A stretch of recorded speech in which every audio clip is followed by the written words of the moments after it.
A wake of fog curling around my feet and then bleeding to it like memory.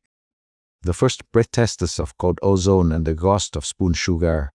A sweetness that turned metallic against the back of my teeth.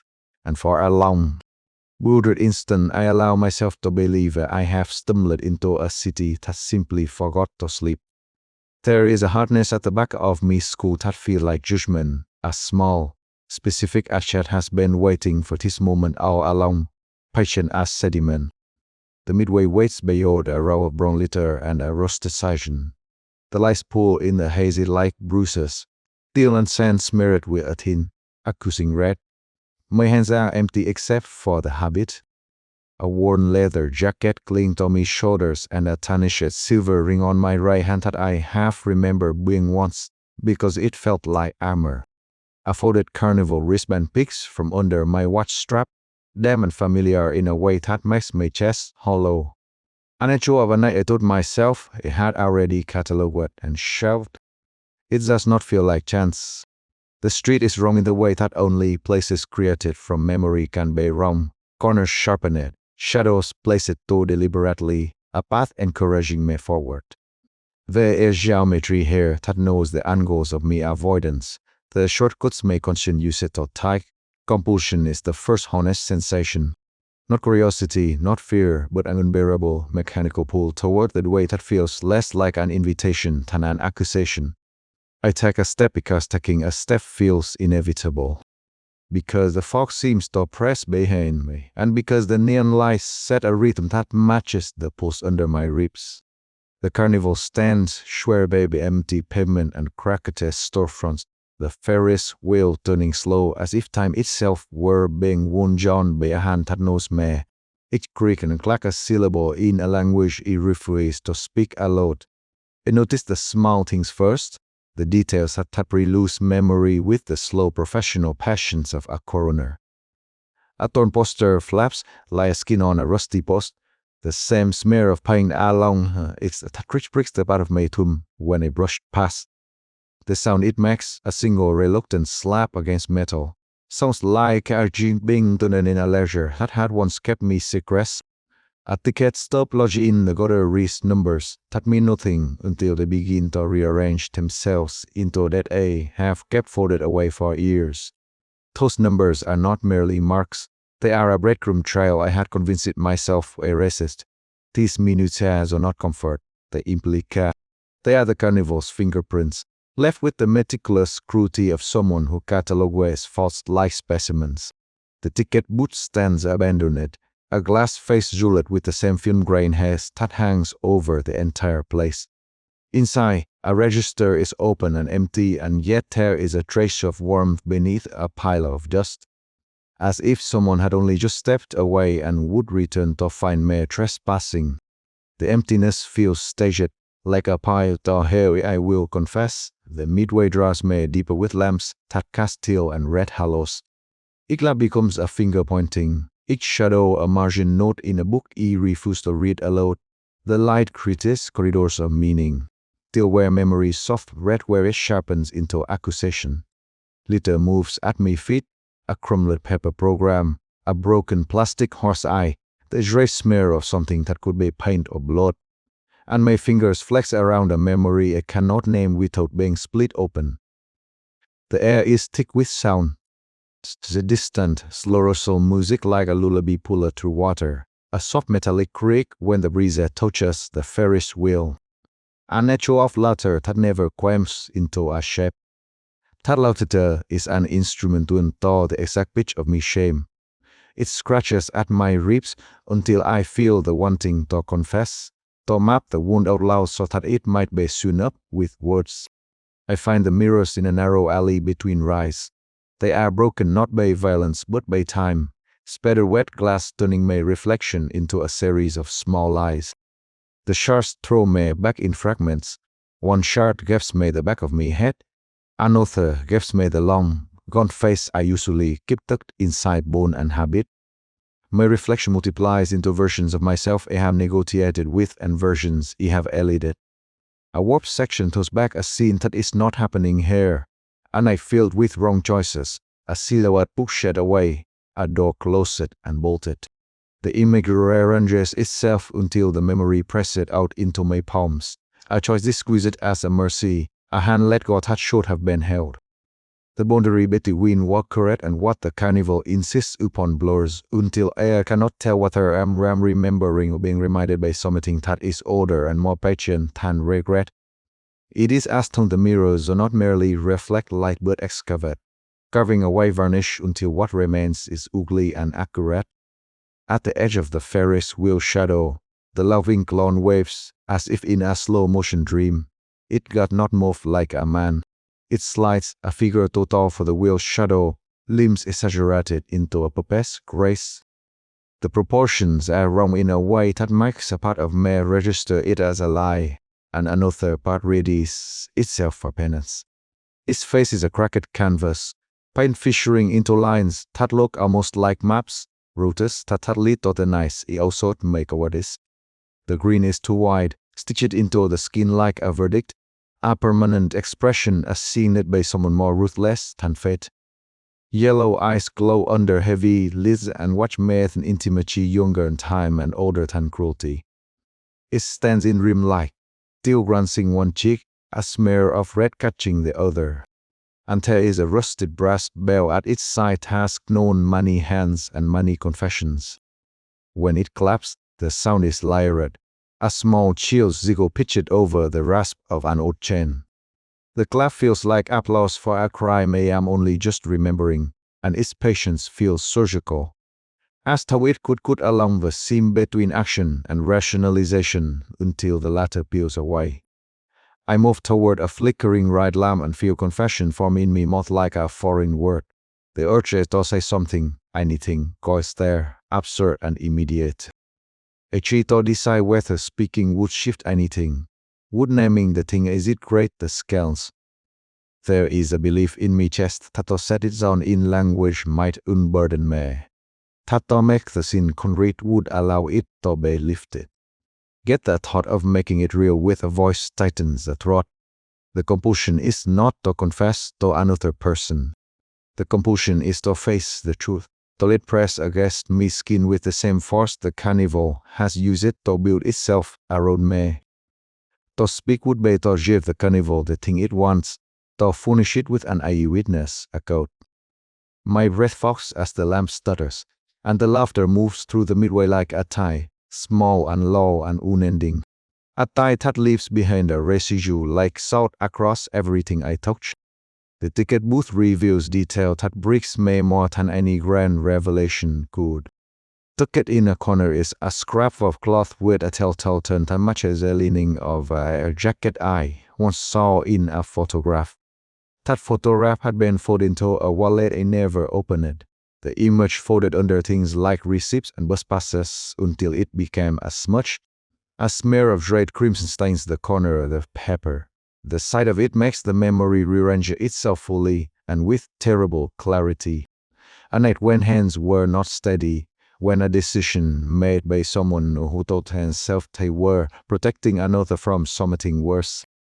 In that memory, motives were double-bent by fear and the slow calculus of what would cause less damage, and I told myself then, and have told myself since, that the choice was the lesser evil. It is a private calculus I once told myself would be swallowed by time. Standing under the lamp, I can feel the bargain break. The carnival has not only found me, it has been keeping its score, and it is even stirred with arithmetic than I had presumed. The mirrors continue to betray me. One reflection shows not my face, but a version of events as if filmed through someone else's eye, the tremor of a finger on a trigger. The certainty of a world that had been composed of small certainties. That angle reveals things that insight simplifies and cleans up. Seen like this, the images is ragged, disproportionate, human error may manifest. The carousel mirrors fold and scrape the past together until a verdict becomes visible. Intention and consequence braided into a rope heavy enough to pull me under. The clatter of metal on metal nearby becomes the clang of good as it falls, and I realize the carnival does not only expose, it officiates. It arranges memory into a trial in which I have always been the accused and the juror. A court with no judge other than the slow, relentless chemistry of recognition. No jury could be impartial here because the witness box contains my own face, and my eyes present testimony that no player can unmake. From beyond the central right gate, the loving Queen steps forward and the air changes. The soundscape compresses into thin dot notes. Low ambient rumbles that seem to originate from the earth under my feet. A heartbeat pulls under the bass of distant, distorted calliope. Its head tilts in a way that should not be possible, a caricature of curiosity that reads like mockery. There is a rusted gate, vast and ornate, that swings with a wheezy calibrate of time itself. I find myself at the threshold. The vision it forces on me is not cinematic but intimate, small and precise. I see the eyes of the person I file it, eyes that did not know the consolation of explanation, only the finality of being let go. They look like a question that has been turned into an accusation. The memory presses like a more than every detail fits where it once resided. The half-spoken apologies, the Daniel turned to silent, the sustained, overlooked need. The sound of someone I love asking when being given anything but an answer is a sound I had been avoiding by staying busy with excuses and the soft work of pretending. I cannot tear my gaze away as the alone shows me the exact geometry of cause and consequences. The moment of breaking is not sudden like a clap. It is slow and fusing, an entropy that bends the world inward. I feel the old, bleeding question, would confession free me? Fall under the weight of something simpler and crueler. The realization that something cannot be made light again by speak alone. The decision I made live in the dark because it had to live somewhere. I had tucked it into Daniel and let that Daniel warm like a secret hearth. The Carnival has followed me precisely because that place is a kind of habitation, a room in me constructed of evasion and warm Daniel. The loving clone does not demand that I say it aloud. It demands that I feel the scale tip until it cannot be ignored. It presses with a passion it cannot outweigh and with an inevitability it cannot outlast. When the memory completes its work, the midway rearranges. Pathways close and reopen like breath. Lamps shift their halos, and the shadows lengthen until the midway resembles a poem written in the margins of an old ledger. Each line seems inscribed with handwriting I recognize and hate. Living is not a concept anymore. The map between me and the street has been reworked by hands that understand me hesitation. The ticket booth is empty and the Ferris wheel keeps turning. A single blood-dark bounty flutters in a breeze that smells of stale popcorn and iron. The logging clown recedes into the Ferris wheel as shadow, but its presence hangs like a punctuation mark that will not be removed. Even in retreat, it leaves a residue. A tiny shard of its cracked porcelain hanging from a cord, glowing under till lamplight, like a talisman that will lock me into its ledger every time it sees me. The aftermath is a new heaviness, less a release than binding. Sense of inevitability settles like gusts in the scene. I am not so much trapped as enrolled. The Carnival's purpose deepened from exposure into instruction. It has always been a place that appears when the self has nowhere left to run. It waits at the thresholds, patient as rot, until the architecture of avoidance cracks. The gate is closed not to punish in the cruel way that would satisfy learning, but to keep me in a place where inevitability can be taught in slow, intimate lessons. The laughter becomes a metronome marking how long I have left to reckon. I feel like a student pulled off practice and asked it to perform a thing I have only practiced it in the dark. I walk the midway again because walking feels like action, and because standing still in a field of accusation might be worse. Motion steadies me. It is a ritual less about movement than about pretending to progress. The lamps flicker and the mirror throws back my face if I ask someone else terrible bargain. Hand drop at temples is not one to remember, and have formed louder bubbles of its own accord at times that feel wrong and small. A nervous huff that wants to fill every silence.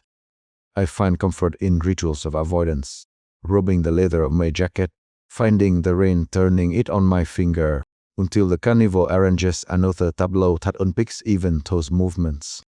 A carousel horse, frozen in mid-buck, bears a smear of paint that calls to mind a scar along my left eyebrow. a little thing the world has given permanent store. The correspondences feel cruelly deliberate, as if the world is a patient teacher that uses small, precise pains to remind you where you were called.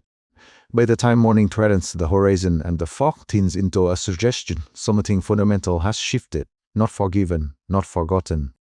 A new rule exists in the margins.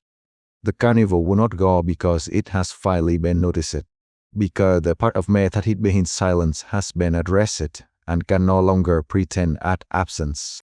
The midway is quieter, but not safe. The Ferris wheel continues slow turning, indifferent to the smallness of human resolution. The loving clown's bell rings once, a thin, surgical sound that leaves the air itching with cold. I imagine a future in which we to live apart from this place, to stack ordinary days between me and the memory. But the knowledge that the carnival comes for those who room from themselves, settle new habits, a carefulness in me step, a strictness in me avoidance of certain alleys, a watchfulness for till light in the corner of a street lamp. These small precautions feel like the first, fumbling stitches toward a life that just not unravel at a single remembered night. When I finally find the street that leads away, the path behind me has altered in ways I cannot entirely trace. The ticket booth stands like a bone in the wind, and the wristband tucked under my watch feels heavier still, as if it contains more than paper and ink. I carry the memory with me as you would carry a stone you think might take you to be steadier. Sometimes I change hands with it, sometimes I took it into a pocket. Good does not dissolve with movement. It darkens the underside of every day. The carnival has not been a one-night torment. It's been an education in inevitability, the slow, relentless schooling that insists upon self-confrontation until the student becomes incapable of returning to evasion. The loving clown watches from some margin of the eye and, whether or not it returns, has already done what it came to do. It catalogued, named it, and set me to account. The fog that found me at the beginning has become a metaphor I cannot escape. It grows around my feet, then claims me legs, then settles in me lungs, until the world itself filters as if through memory. There is a crisp clarity to this intimacy with consequence. Confession might not be a cure, but the act of seeing and sighing and letting the world rearrange is not meaningless either. There is small, bleak relief in the knowledge that I have been noticed and catalogued. The carnival keeps its slate clean by naming what hides in the creases of the self, and from that naming is punishment. It is also a certain acknowledgement. Sometimes acknowledgement is the only trade a guilty person can. The fog found me the way an accusation finds a guilty throat, slow, inevitable, settling into the hollow at the base of my skull. I remember opening my eyes to the same impossible teal glow and the same ragged film grain of light that always seems to hang over this place, as if someone practiced the memory of every low winter evening if I tried to forget. The midway stretched ahead like a seam in the world, strings of bulls blinking with the indifferent pageants of distant stars, banners drooped like exhausted witnesses, and the Ferris wheel loomed beyond them, an indifferent lock-horse spokes market moment I had hoped to bury. I moved before I had decided to. The body remembers routes the mind would rather not travel. The shoes found the metal grating and the thin residue of damp fabric and rust the way they always had. My jacket, the same worn leather I always wore, made that familiar shoes against my ribs. And when my hand went fluttering on my right finger, it returned into a measure of steadiness. It had long ago bought with smaller compromises. Habit is a dishonest thing that keeps you steady while it takes your measure. I rubbed at my temples because that small, automatic motion came with the rawness of something inside me. Something that tightened every time he crossed thresholds he had thought closed. At the ticket edge the light stuttered like a heart skipping, a poor mimicry of life. Past it, the midway spread itself out in deliberate neglect. Empty pry counters with glass eyes cluttered by just concession stands with their awnings collapsed into the neat pleat of resignation. And rise that blurred the line between promise and threat. It was staged as if for a play where the house watched, but never intervened.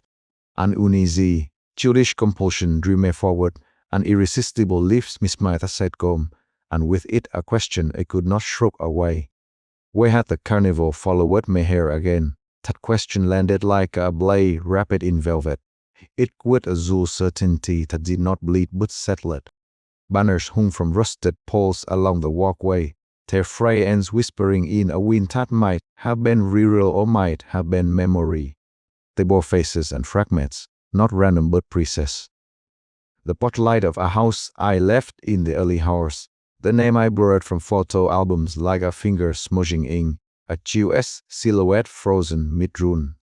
Each banner pre that seems it had soon shoot with lies and small silences, where I expected only reflection, mere confirmation of continued existence. I found instead a collage of might have beens and the precious moments acquired that let them unravel. The banners were not passive. They were accusation made cloth, and as he passed, they turned their faces toward me like jurors who had already decided. My breath fogged in the lamplight. He paused beneath an advertisement for a game of skill promising prizes and second chances, though here the prizes were only shadows. It was absurd that a carnival could press on so lightly and still feel like some chamber of justice. But was the cruelty of it? Everything was familiar enough to be more painful. The banners whispered with each step I took, as if they had lungs and memory and the inclination to judge. One carried the outline of a compact token he had thought lost, a small, enamel object he had watched uses to smooth an awkward moment into a laugh. Seeing it half buried in printed cloth, I felt a hot surge of shame like a fever. The question in me had sharpened it. What else did I assume was irrevocably gone? Between a ragged carousel, horse-painted horses had long since resigned themselves to a permanent gallop, and a long row of warped mirrors. I caught movement that did not belong to the fog. At first it was only a crooked glint of crimson and chalk white at the periphery, a suggestion more than a presence, but enough to make my breath hitch. Then the loving glance stepped from the shadow with the deliberate showmanship of someone who had been waiting in the wings for precisely this scene. It clapped at once slow, exaggerated, as if following a beat only it could hear. The motion made the compulsion inside me harden into a physical pull toward the mirrors. I found my shoulders rotated like a compass needle toward the hall of glass. The hall of mirrors was a crooked cathedral built of glass and a particular cruelty of reflected truth. Light fractured into long, accusing lines that found the hollows of my face and refused to spare them. Every pen offered a version of me I refused to acknowledge. Gaunt mitities, dark hair that had been pushed back and grown unkempt in the same defeated way for years, eyes the precise gray of old ashen sleeplessness. The scar along my left eyebrow caught rim light and flashed like an old punctuation, a small history of being struck and continuing. Each shot bent the truth at a different angle, so that the same life became multiple confessions. The mirrors did not simply show me, they retraced the exact shape of my avoidance in warped glass. Here, in a long top pen, I looked upward in an empty classroom, me jaw taut and me shoulders set as if to speak. There in a shorter, convex curve, I held a child's hand he had never returned. A silhouette so small in that reflection that the hand might have longed to a stranger. Another pen elongated my fingers until they looked foreign, spider-limbed and round, the reflections forced detail. A folded carnival wristband tucked under a watch strap, a compact token passed between fingers, the faint pattern of red rust on a bicycle chain. These weren't invented trinkets. They were the intimate, ordinary thing that framed the realms he had promised myself forgotten. Images twisted with a slow malice, a pen doubled a shadow behind me. Small, a chill-edged shadow that moved with memories he had shoved into a locked box. When I tried to look away, my eyes were cocked by that double helix of possibility, the way the shadows overlapped like fingerprints. The hall offered no solace. Instead of comforting, it fostered clarity. Making the trivial grotesque and the rave unbearably mundane, it was precisely because shame is precise. It lives in minutiae, the sound of a step, the placement of a hand, a choice made because the easier hath spared some immediate turmoil. Glass fractured before I realized it might. A mirror in the alcove near the carousel shuddered and shattered, sending glances across the cold floor. The judge rearranged himself into a small accusatory tableau.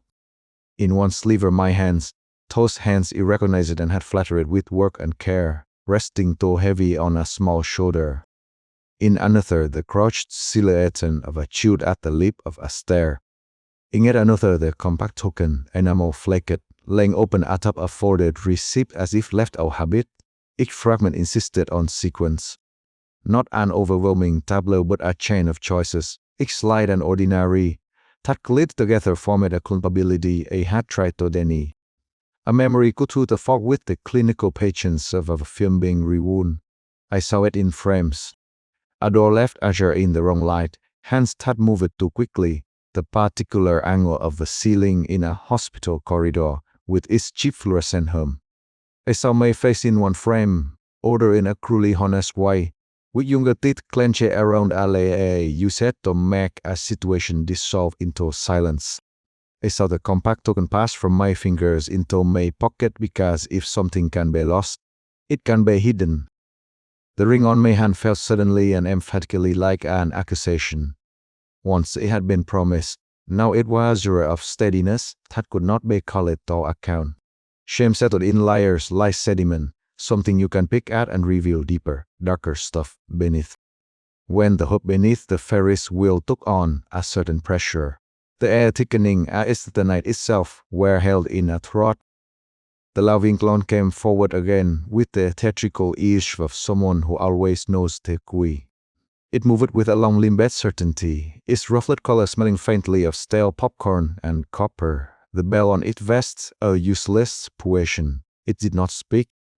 Language would have been too keen. Instead, it reoriented the entire night with its presence. The compulsion easy felt as a pull became a demand. My feet answered as if magnetized. I had no idea what the clown intended, and it made no attempt to instruct. This was not a theatre of style, but an execution of memory. It compelled me to watch, the images assembled like the grooves on a phonograph, precise and unblinking.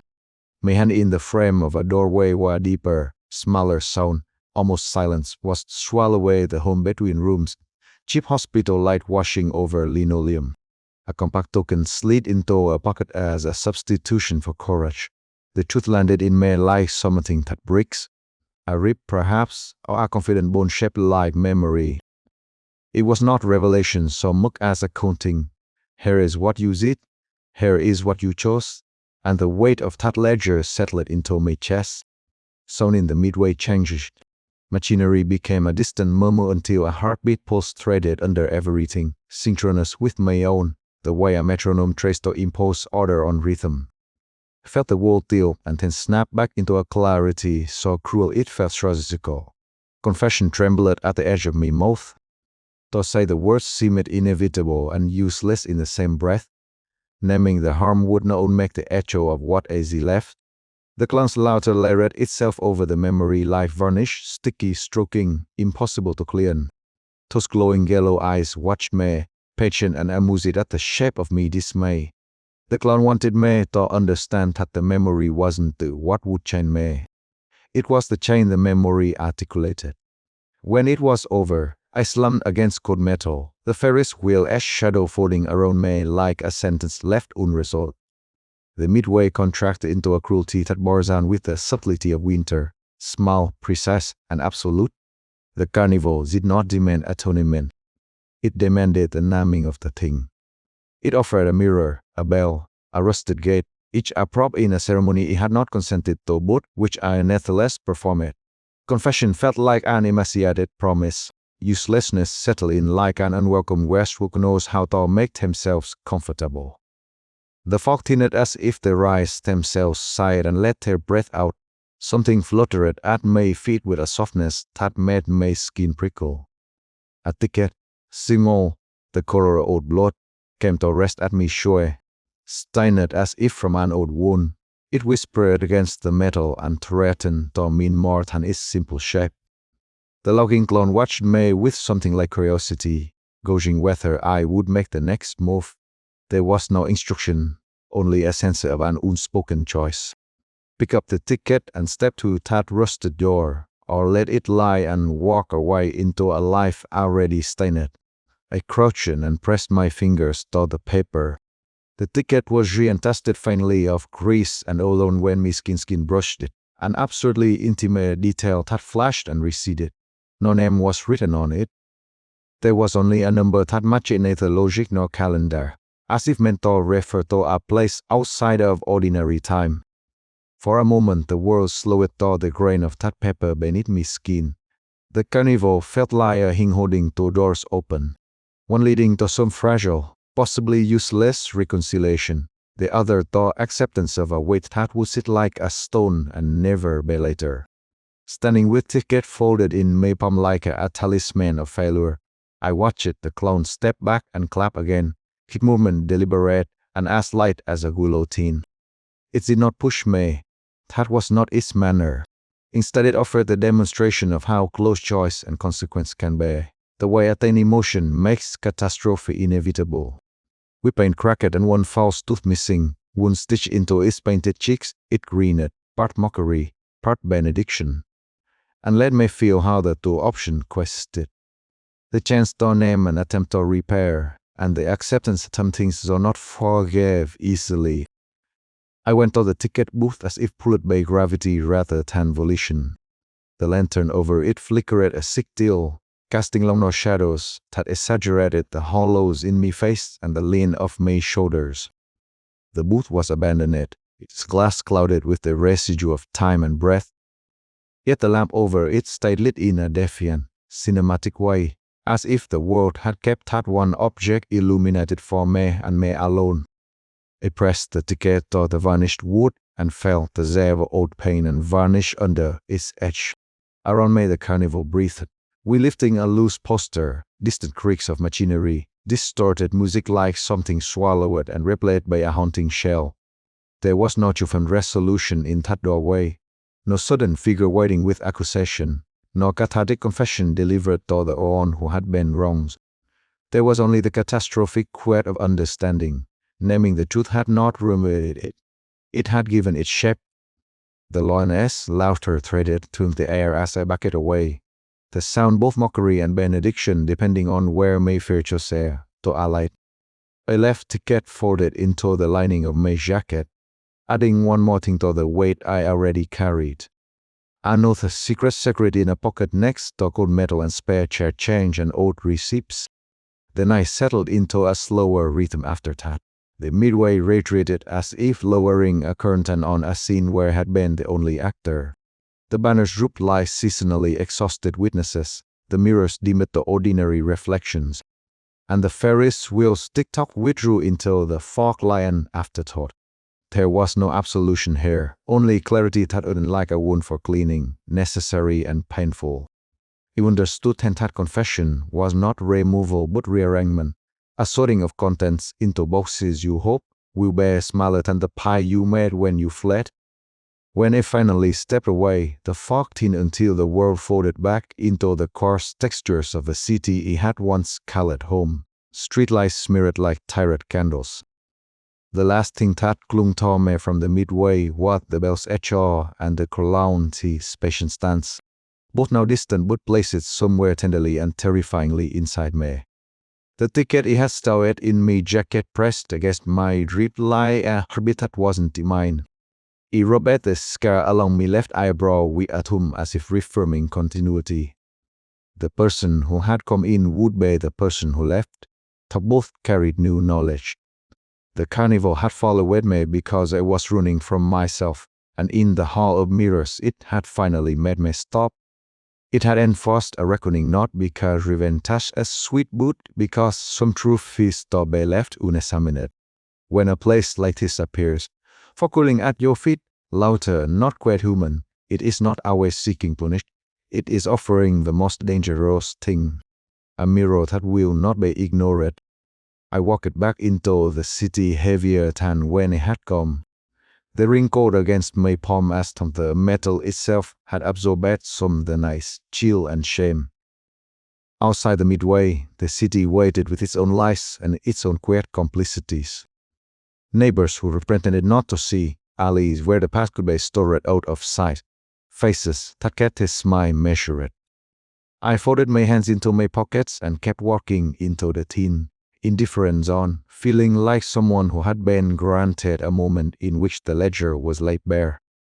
The last thing the Carnival left me with was not an answer but the understanding that some places keep following you until you stop running. The logging clown stayed behind in the fog, a silhouette clapping slow, patient applause. Whether that applause was cruel or compassionate I could not say.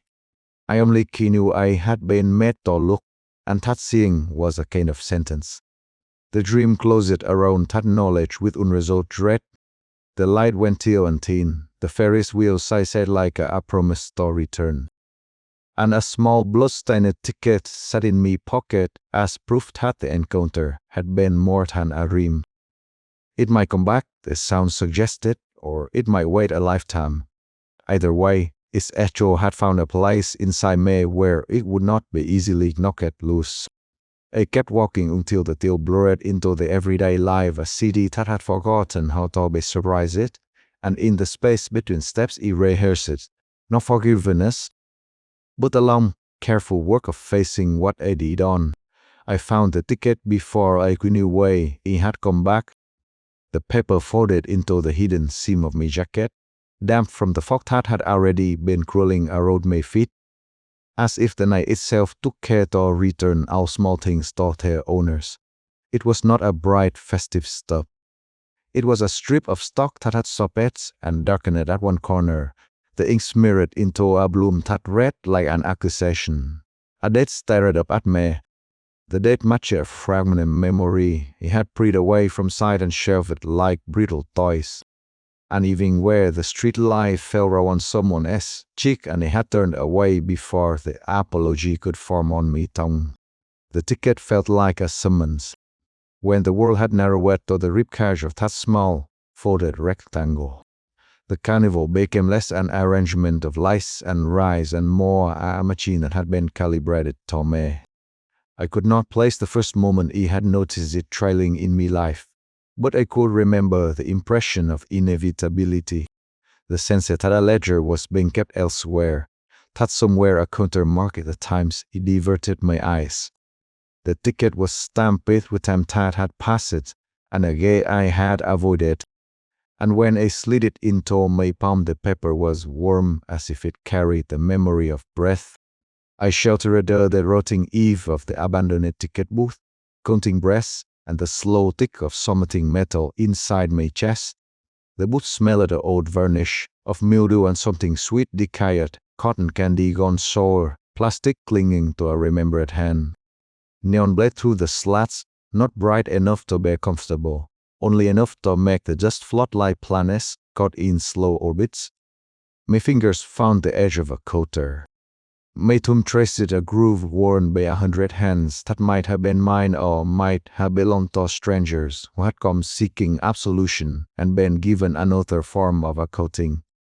They had left things here, little corners of significance. A coin, a photograph with a face scratched away, a chill's sure objects like prayers pinned to the memory of the place. The ticket was the smallest, and somehow the truest. It opened and closed like a mouth that remembered to sing. I felt the first unbidden heat of dread, the cane that settled under the ribs and made breath dense. I walked on, the midway a broken spine beneath the fog. The mirrors came next, an alley of glass hung like teeth in a dirty mouth.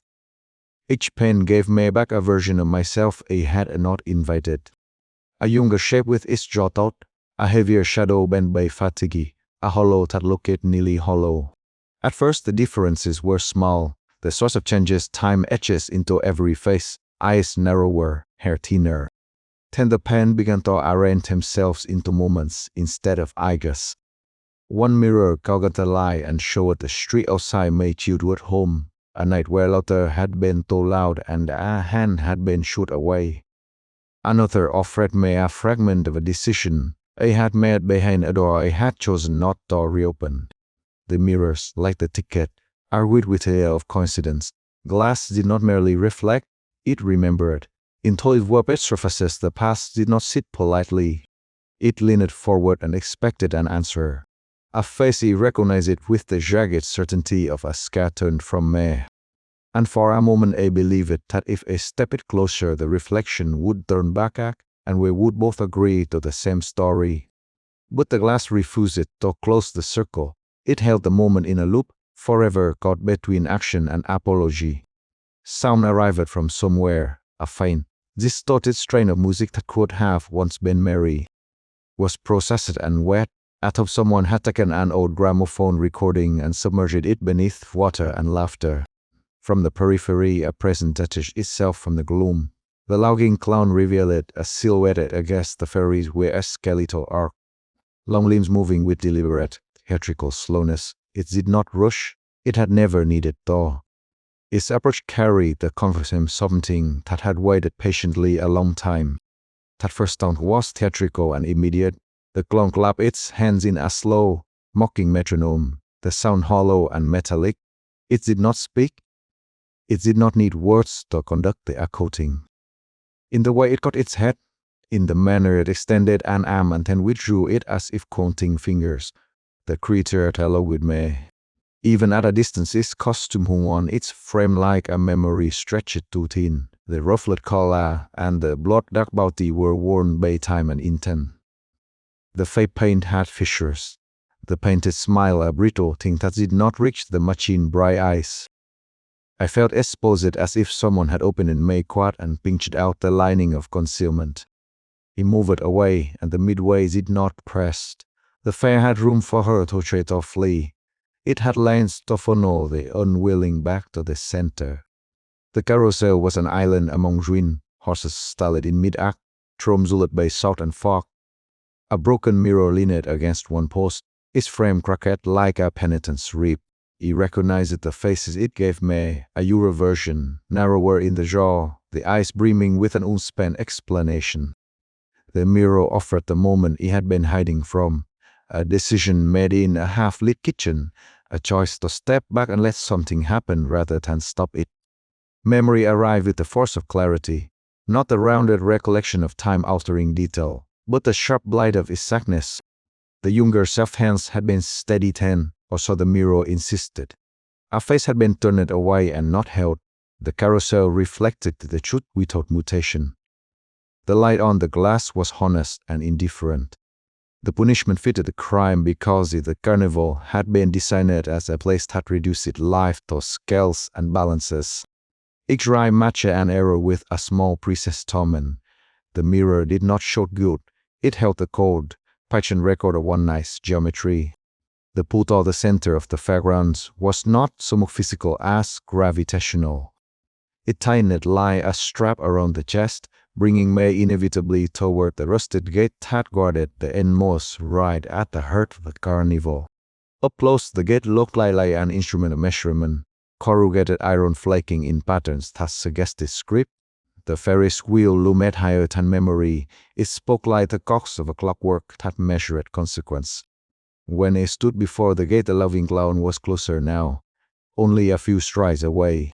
It moved with exaggerated deliberation. The bell at its hip chiming a noise that might have been merry in another life and now sounded like a toll. Everything else fell into a hush the moment he reached the threshold. Time contracted, pulled taut. The offer became visible in its simplest terms. A choice presented with the clarity of a blade. The ring I wore, a tarnished silver band, I had scarcely permitted myself to regard, suddenly seemed like the keystone of a structure I had been avoiding. The Carnival framed the decision plainly. Either I would hand it over and with it the confession that the ring silently represented, or I would close my hand and accept a penalty that the fair would assign with clinical exactness. There was no speech, only an exchange of intent. The clown's grin widened into something like triumph. It had no need to curse. It relied on the old geometry of shame. I felt ancient judgments unspool within me. The ledger of failing to act, the archive of withheld absolutions. The ring corresponded to a face I had not saved. It carried a weight I had been too self-preserving to live in the harsh light. Surrendering it felt like performing a confession in the open. Keeping it felt like an oath renewed to secrecy. I made the choice that clipped the chapter into a new shape. Whether humility or stubbornness guided my hand, the world shifted in response. If the ring left my finger, it did not fall like an object. It slid into a new place as if being rerouted on a conveyor. The Carnival acknowledged a letter entry with a small rearrangement of air. If the ring stayed, the fair tightened its coils and docked a penalty into the next fold of night. Either decision remade the geography of the place in specific ways. The loving clown adjusted its posture to fit the outcome, the smile pruning into satisfaction or growing curiosity. The immediate aftermath was a narrowing of possibilities. One reality expanded into confession and the other folded back into secrecy. The gates either opened in like a throat accepting a confession, or they solidified into a new perimeter that would keep a secret well ventilated. Some thickened or thinned depending on which transaction had occurred. The carousel's music may have found a new resolution, or the mirrors might have sharpened it into fresher accusation. Either way, the Carnival was an organism that accepted input and rewired itself accordingly. When it stumbled back toward the fair's edge, the ticket and the ring reigned as evidence. The booth where I had found the ticket received me like a scribe expecting a notation. The Carnival's architecture had the peculiar habit of preserving the objects that mattered, a given coin, a blood-smeared ticket, a worn wristband. Each item tracked where a decision had landed.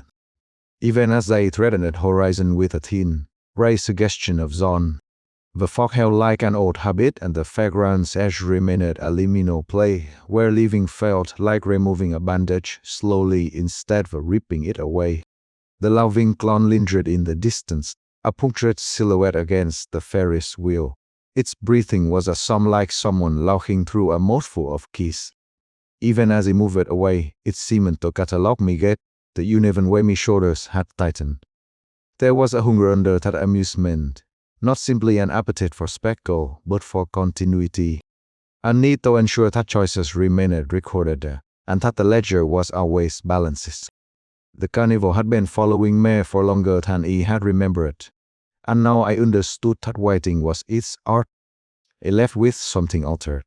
The booth's threshold threatened as sent notes, damp fabric, cold ozone, the fine spoon sugar of the fair. The ticket slipped back into a pocket as a stub of memory that would not dissolve. If I had confessed and let go of the ring, the confession settled like a sediment that might yet erode in time. If I had held on, screwy braided tighter around the chest. Either way, the knowledge that the Carnival had been patient enough to await my breakdown reshaped how I understood my past and my future. The world no longer seemed merely a sequence of accidents. It felt engineered to return me again and again until full accounting had been rendered. Zone did not strip the place of its menace. Light bled into the fog but could not wash away the sense that a page had been turned, another already open. The ticket, the mirrors, the clown. Each element was a hint at a larger mechanism that had been set to click precisely when I could no longer avoid the calculus of my own life. I walked away with the uneasy certainty that I would hit the elevator again, a sound that promised not closure but continuation.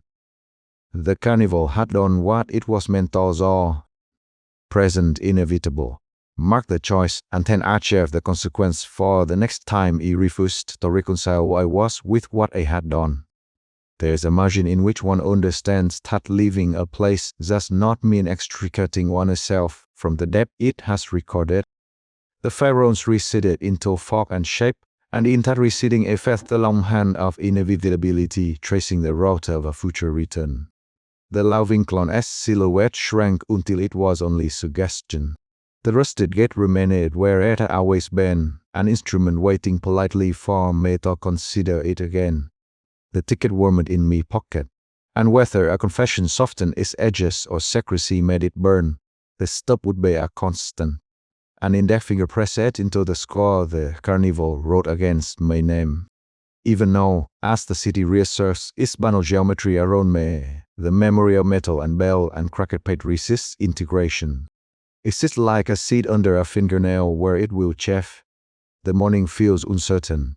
as if the day could tilt and fall back into the midway at any moment.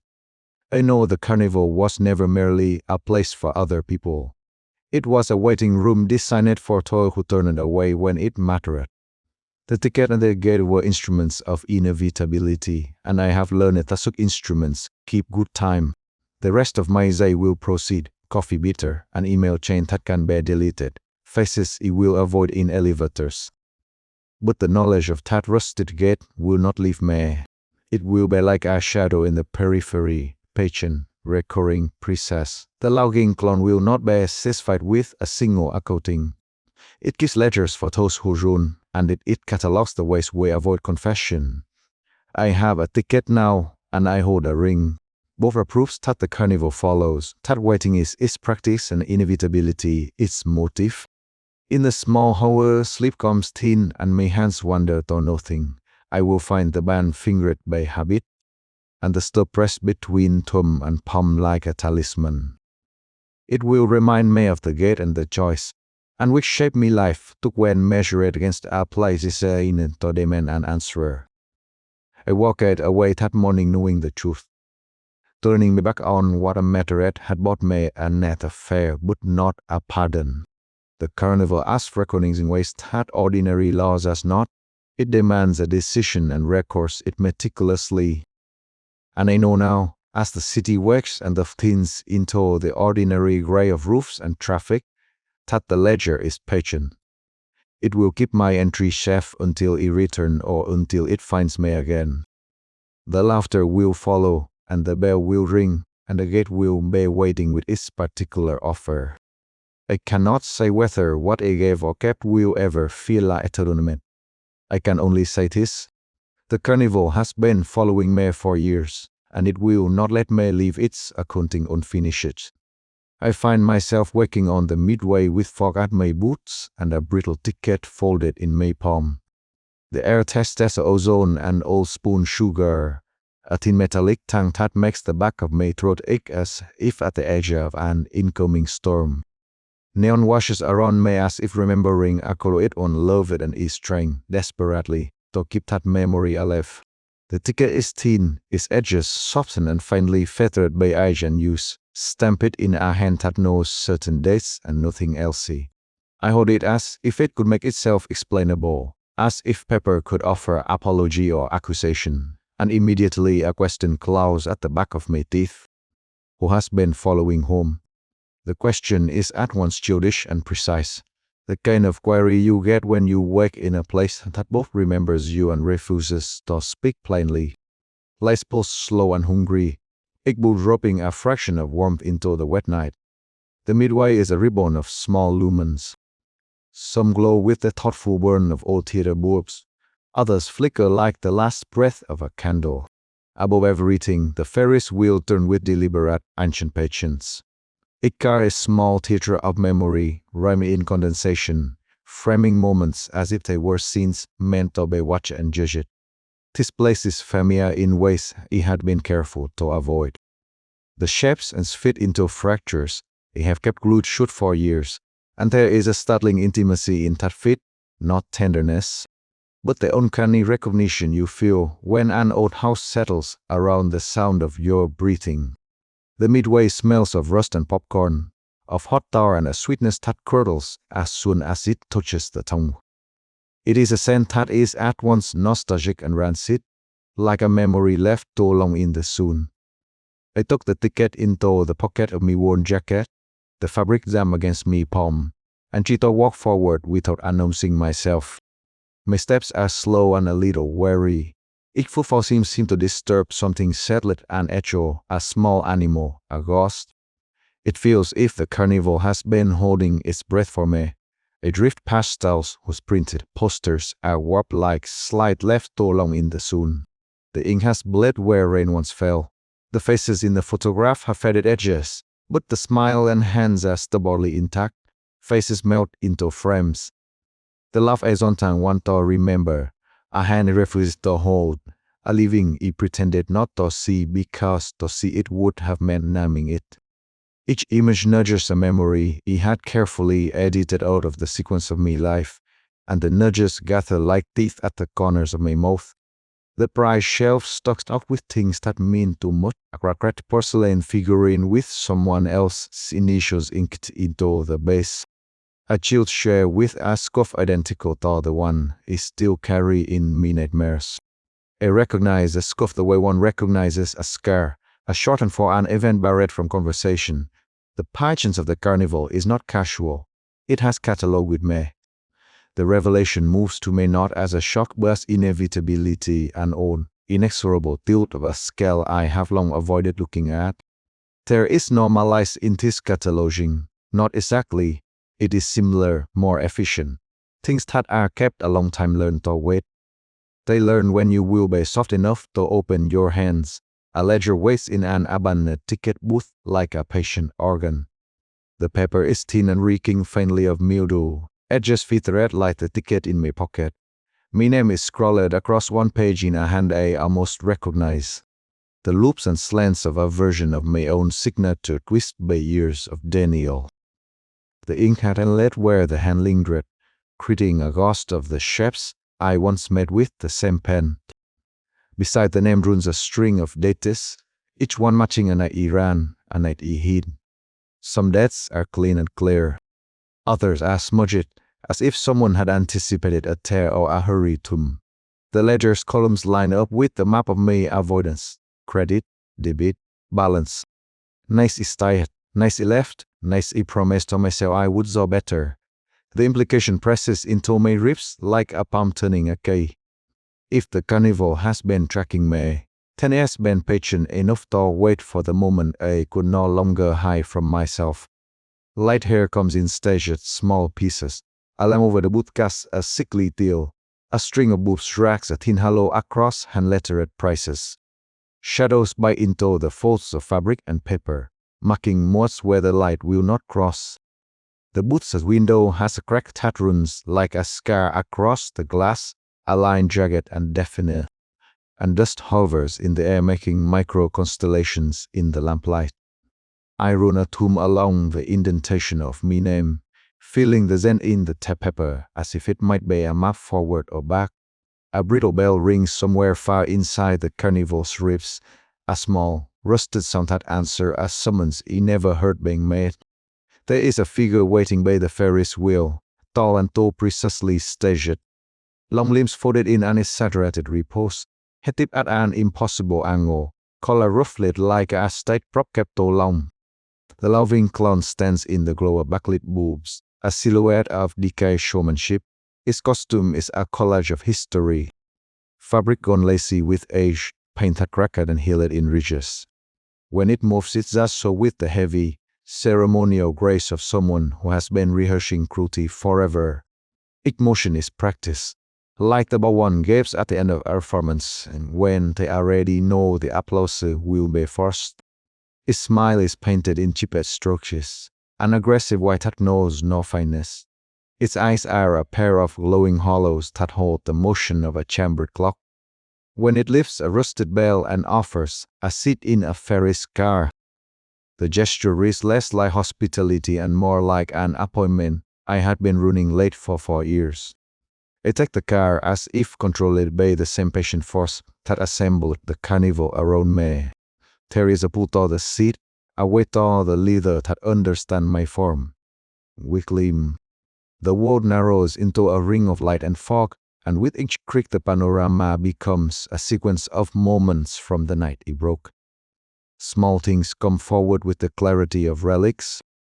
The scuff on a stair that hooks me memory like a fish hook. The tilt of a portlight that made something look smaller than it was. The way a voice differed as if deferral could make the moment disappear. The Ferris car is a dark box with a window that frames the past in moving slices. Frames that had once been blurry from my willful skipping now sharpened. Edges defined by a light that seems destined to make me see. Compulsion and nausea fight in me gut as the truth assembles itself around me like gears meshing. There are no spectators in these scenes, only an audience of one, precisely in its accusation. I watch a version of myself in fractured frames. Hands that hesitated, eyes that looked away faster than the truth could follow, knots left unloosed where conversation should have been. Memory arrives not as steady recollection but as film strips threaded to reject parameter that refuses to stop. Each snapshot carries the smell of itself. Spilled beer, someone else's fume, rain against a window. A chill slaughter echoes in one reel, bright and careless, then hardened to something else in the next. The sound sits on top of everything like a smear of oil, impossible to clean. At the apex, the cat tilts forward and my breath catches. The other seat is occupied by a silhouette that is not a stranger but a warped reflection of the person it betrayed. The features are wrong in the way of memory when it has been steeped and reshaped, enough to be recognizable and enough to be monstrous. The outline of a shoulder, the angle of a jawline, a way someone used it to mess their hair when they were thinking, all those banalities are present and wrong. Like a photograph printed on the wrong paper. The laughing clown stands at the wheel's center, a ringleader and executioner at once. Its bell rings with ceremonial clarity. The carnival forces me to name what is it not want to name, and the act of naming is less declaration than incision. The admission, when it comes, break through the careful numbness I have worn like armor. I feel the weight of what I have been carrying fall into a new shape, not lighter, not freed, but rearranged so there is no comfortable place to tuck the fragments. The confession does not unfurl as salvation. Instead it becomes currency the carnival consumes. Relief curdles into a new dread. The act of naming is cataloged, stamped, filed, something in the mechanism of the place takes that truth and uses it to tighten a design it had only half understood. The wheel descends and what the midway below recontextualizes itself. The prizes, the posters, even the ledger seem to settle like bones into a new anatomy that includes me by force. I want to say more about what I saw in that car, to give the illusions names beyond good and shame, but the carnival is picky about language. It allows me imagine sensations, not need explanations. There is a flash of a porchlight oat paint flaking, and the morning after where the coffee went cold. There is a hand left on a doorknob and then not there. Here is a photograph slid into an envelope and then never sent. Details accumulate in the same way just, and their presence is the proof of time that passed without the making of amends. At the front of the booth, behind a stack of old ticket stubs, there is a pile of tickets stamped with my name over and over. A small mountain of ritual tokens. Each bears a different date, many of them nice I remember fleeing and nice is or not. Some days, much moments of shame I could recall too easily. Others are like cold drafts blown across a bed I thought I had warmed. The rusted bell rings as the answering some distant conductor. A shadow retreats into the fog, the loving clown's silhouette dissolving into teal and red, and the final image that lands onto me is of its hand raising the bell, as if promising the nightmare is not finished and will be resumed at an appointed hour.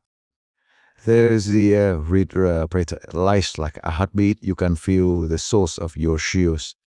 A metallic creak here, a distant laughter, the soft scuff of canvas as the tent settle. I move through it with the slow, careful steps, so I'm learning that their feet are no longer entirely their own. The midway stretches behind me and opens before me like a throat. I have carried these pieces of myself for so long that I have found corners in the carnival only to be dusted off now and displayed. Each rye remembers me as an old town remembers its dead, precise and indifferent. It does not ask keenly, it registers. It does not forgive, it arranges. Memory here has weight and shape, rooms of recollection compact into compartments of the Ferris car, the carousel, the booth. Even the games keep score of what he avoided. A ring toss haunts the arc of a promise is robbed, the trajectory frozen into an elegant parabola that never met its peg. A shooting gallery offers targets that are photographs I once swore to protect. The prizes hang heavy live verdicts on pegs and nails. The carnival does not ask for what I owe. It shows me the leisure and expects me to understand the arithmetic. There is an intimacy to being remembered this way that is harder than being forgotten. It requires me to see how long I let things go unspoken, to trace every step that led me to where I now sit under boobs arranged like careful teeth. The past is never a single scene here. It is a sequence, a machine in which one lever moves another until the entire apparatus is in motion again. I feel smaller and more exposed with every cog that turns, and yet there is a terrible clarity in this exposure. The outlines of my choices are visible in the stark chiaroscuro light the midway favors. Where once I may have blurred my edges, here I am in high relief, every contour mapped out. Once, I thought confession would be a river that carried me clean. I imagined it saying the words and letting them wash me down to a place where things wept and then healed.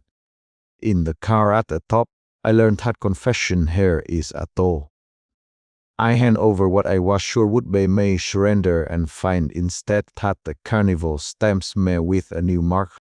It rearranges the angles of good into displays, keeps souvenirs of my ownership in the booths and on the price shelves. I leave the ride not relieve it but catalogue it, and then repeat it until it becomes part of the place architecture. I walk away with the feeling that I have become a module in a machine that measures and converts pain into spectacle. I wander toward the back of the booth where Zon is an actor struggling to pull its curtain through the fog. Pale light tries to cut the deal, but the Carnival resists full daylight the way a stage keeps its shadows. Zon here is tentative, as if it is rehearsing how to look honest. The pile of tickets bearing my name is a small mountain, it a ritual token of nice, I have circled like a hound.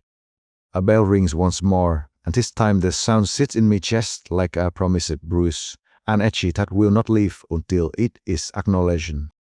The loving clown-esque silhouette retreats, not in defeat but with the careful singing of a showman bowing to an applause he can never stop hearing.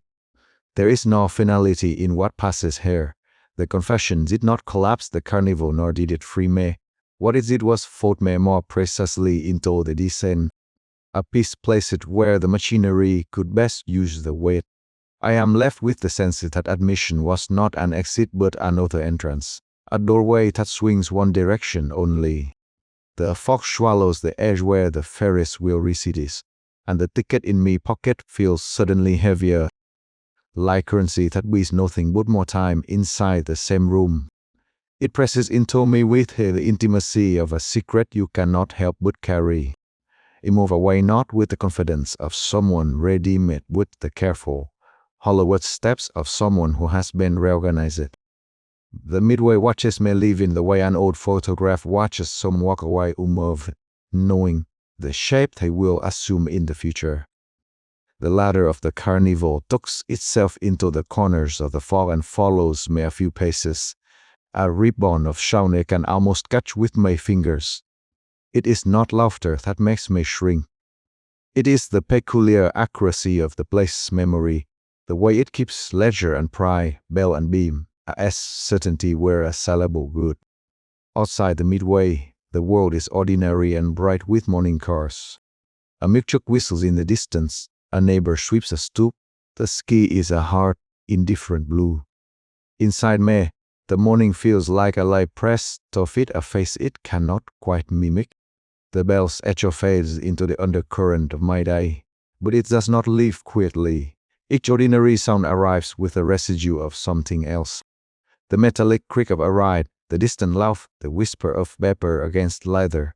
Habit is contaminated now. Even the mundane seems get to a memory. There is a ticket folded in my jacket pocket. In daylight it looks ridiculous, a relic from a night that should have been left behind. At night it becomes a key, a small soft thing that opens certain doors. It traces edge and feels the indentation of my name, the script that proves the Carnival has been keeping time with me for years. I do not know if we'll go back.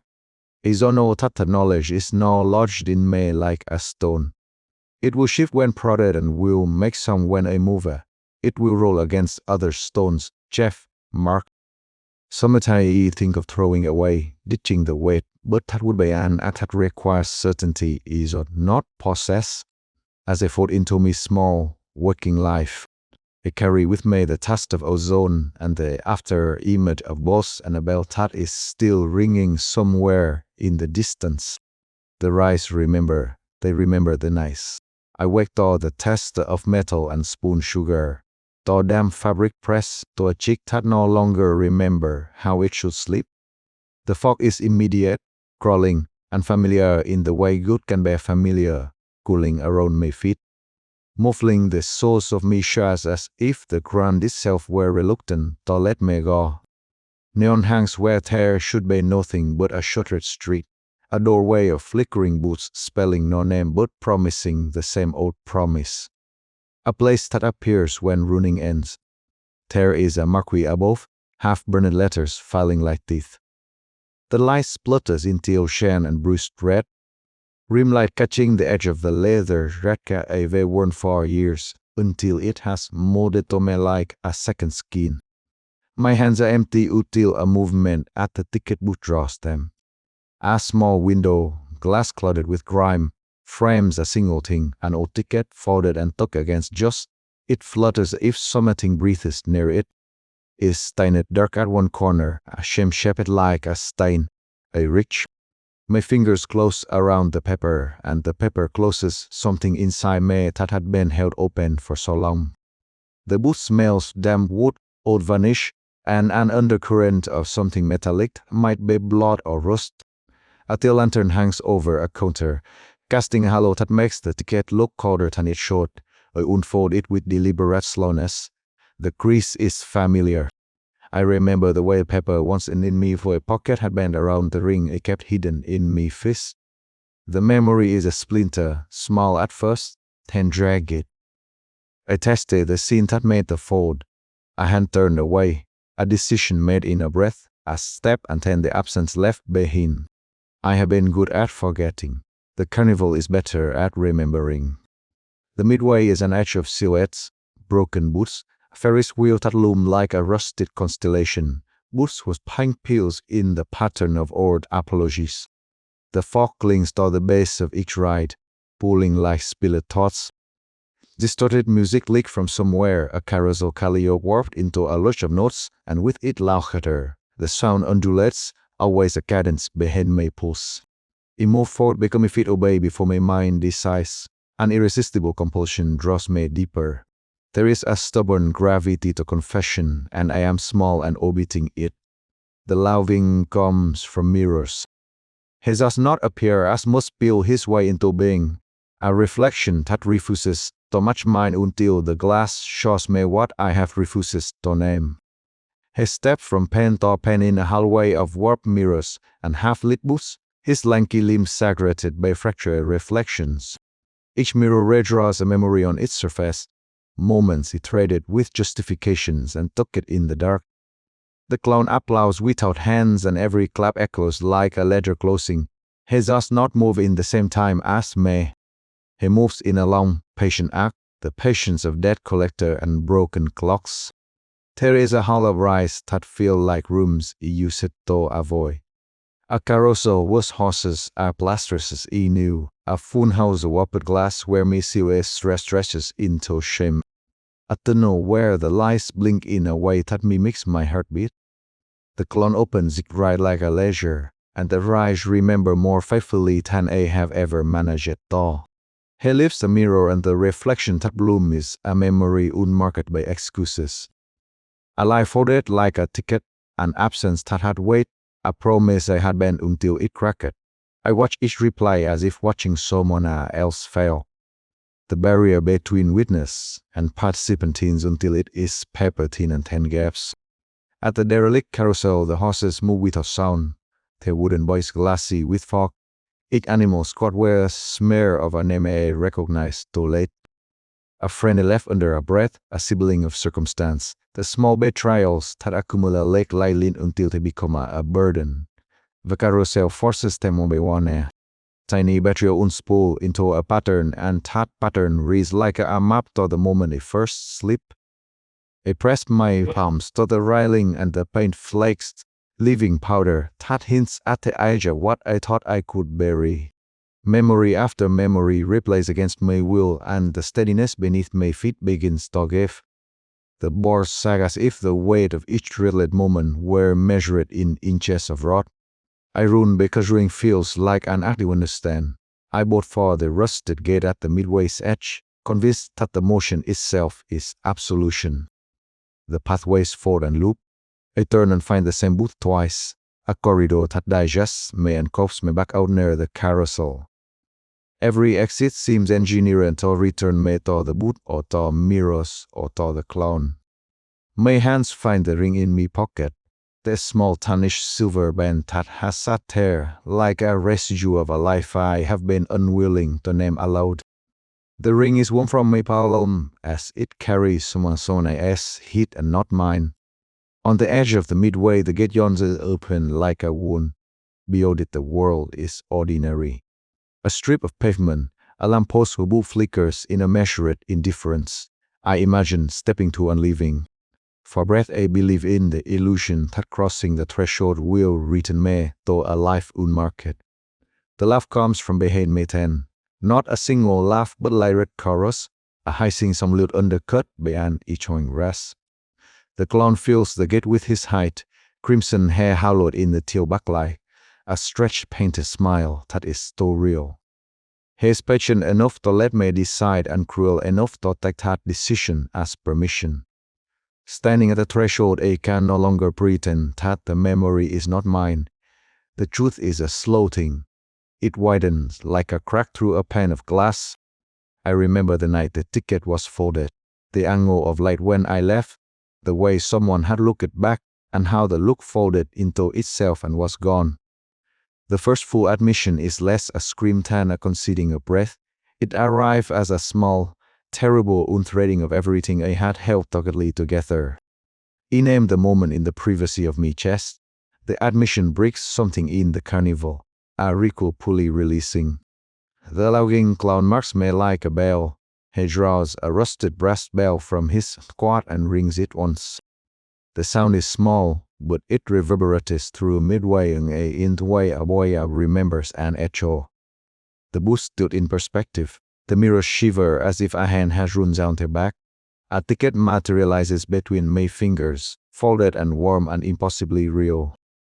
It is folded the same way as the ticket in the booth, but this one bears an impression, a stain where the paper had been pressed by a different hand. The ticket is not simply proof of passage. It is the carnival's ledger, a tiny contract that records the true shape of what is it. They measure good hair in small things. The ring on my finger, the crease of a ticket, the smell of cotton candy that turns sour in the mouth. Each detail becomes a cipher. I feel something placed beneath my skin, a worm like a coin sliding into a pocket. The carnival's claim is not physical the way one imagines. It is a change in the gravity that governs me life. The world returns to ordinary shapes, and it carries the weight of a mark in muscle and memory. I check my hands. The silver ring is warmer. The ticket sits in me caught like an ember. The midway shutters close with a sound like a throat clearing.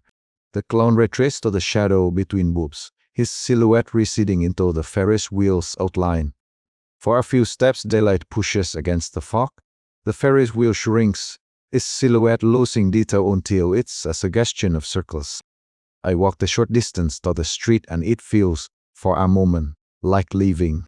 Streetlights flicker and a car passes, its tires hissing on wet pavement, an ordinary noise that seems obscene after the carnival estate tempo. The ticket in my pocket grows heavy if sand has gathered in its fibers. The ring is suddenly warm and then cold in the same breath, an echo of a pulse that is no longer entirely mine. The world has the normal cadence of afternoons, but under my skin the inevitability of return sits like a small, slow drum. I find myself watching reflections in shop windows, searching for the green that belongs to the clown. I do not see him, only the shadow of my own jaw and the permanent crease beneath my left eyebrow. At random moments, my hands go to the small tarnished ring and the faded wristband folded over my watch strap, relics that hum like low warning beacons. The carnival did not remove me from the world, it grafted something to me. The ticket was not only a record, it is a climb, an itinerary the carnival keeps. The zest is it not confess, the names if filed to speak, the small betrayals that grew into architecture. Each night since, I find myself listening for laughter at the edges of ordinary noise. The passers-by word chuko is the wrong pitch. The tinkle of a far-off kettle that becomes a calliope. The hollow of a subway rate where breath leaks like a chorus. Sometimes, in the hush of my apartment, I can hear a bell like the one the clown rang. It is not loud. It is a punctuation. The memory of the moment I finally named me truth, and the world changed the way a body changes after a fever. Awake with the same taste in me mouth and the same fog at my feet, not always present, but there in the way a scar is present under the skin. Less visible than once, but no less real. The final house in the carnival did not feel conclusive. There was no neat resolution, only ritual and marking and the removal of pretense.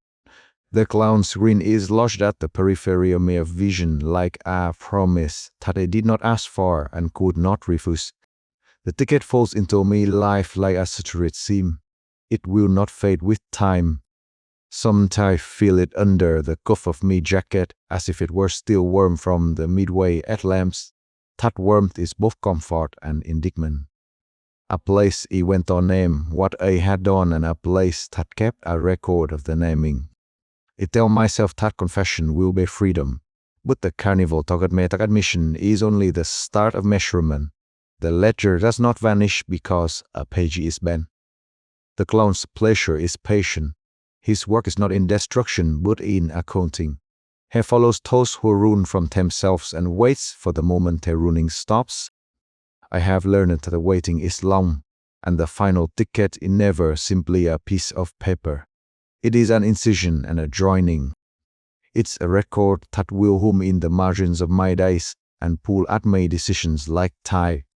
Daylight flattens the sharpness of the midway in me memory, but the textures remain. The grey film grain in the air, the teal wash of lice under skin, the red accents that always seemed to underline what I had tried to erase. I find myself chewing the small scar along my left eyebrow with the tip of a finger the way one touches a map to see if the rod still holds. Each time I cock the ringworms, each time I hold the ticket it falls into my palm like something alive. The carnival recedes, but it does not leave. It sits somewhere in the ordinary and inevitably folded into the architecture of my life. I do not know whether the marking is punishment or mercy. The laughing clown's face not one of simple malice. It is a ringleader's satisfaction and an archivist's still. He opened the mirrors and let me see. He rang the bell and recorded my name. He left me with ticket that will not come undone.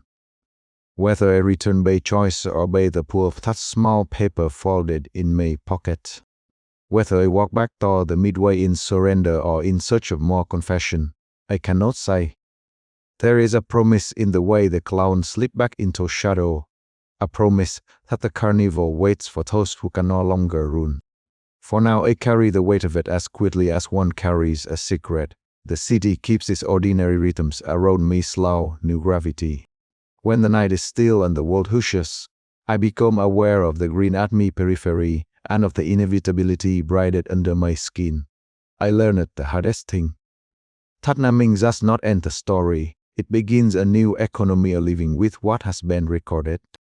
I fold the ticket into the inner pocket of my jacket and feel its outline. It is small and dense and alive. The loving clown receded into the Ferris wheel like a silhouette closing its eyes. I do not think the carnival expected me to be holy afterward. It wanted honesty and it wanted cataloging. It wanted me to understand that some sins are not expiated by distance, but are held as contracts that the world will honor. I step into afternoons with a new waking. Every laugh that lingers at the wrong pitch, every bell that rings like memory. And the knowledge that the final ticket is not only a thing I possess, but a thing that now possesses a place in my life. The inevitability sits beneath me skin like a promise written in the negative spaces of my days. The corridor keep opening. When I sleep I dream in the carnival's color palette, till fog, chain rim lights and small, bloody red accents like punctuation.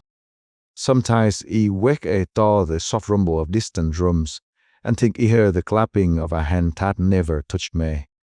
I carry the tarnished ring and the folded ticket, and I wear both life proof that I have crossed a threshold. The world seems unchanged, and yet I know better. The ledger exists, the mark has been blessed, and the loving clown is patient. The last thing I hear before the line of sleep tightens is the smallest bell, a punctuation that both closes and promises return.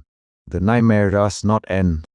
It waits, and when anxiety feels wrong or my own courage fails, the carnival will be there again, lights flickering, waiting for the moment I can no longer hide from myself.